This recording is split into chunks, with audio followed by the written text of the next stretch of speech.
Волонтеры вышли на улицы Ленска, чтобы помочь нуждающимся, рассказывает Денис Семенов.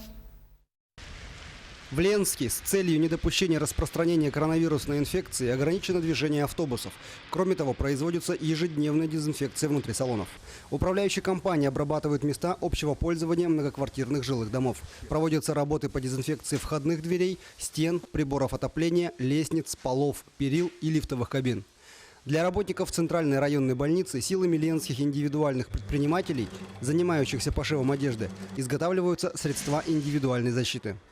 Они должны пошить 100 комплектов средств индивидуальной защиты, куда, вот я уже сказал, да, входит комбинезон, халат и нательное белье в количестве 100 комплектов. И я надеюсь, что вот к субботе первые 15-20 комплектов у нас появится. И до середины следующей недели мы сможем все 100 комплектов в городе пошить и предоставить Центральной районной больнице. Здравствуйте. Вот вам небольшой подарок от неравнодушных жителей города в рамках волонтерской программы «Помоги своему ближнему».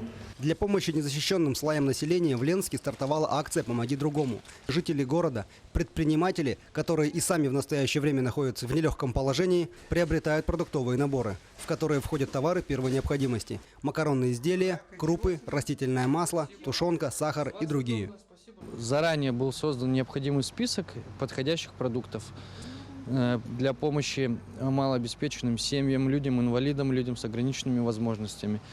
И далее молодежная администрация, волонтеры молодежной администрации, волонтеры города развозят необходимые продукты по городу. Мы приезжаем, звоним в дверь, не заходим в квартиру, не здороваемся, просто ставим либо пакет на пол, либо если человек сам не может передвигаться по каким-либо причинам, мы его ставим туда, куда его говорят. Все, и уходим. На сегодняшний день доставлено по адресам уже 100 продуктовых наборов. В штабе волонтерской организации ждут в своей очереди еще около 80 комплектов, которые пополняются ежедневно. Денис Семенов, Виталий Андреев, Ленск.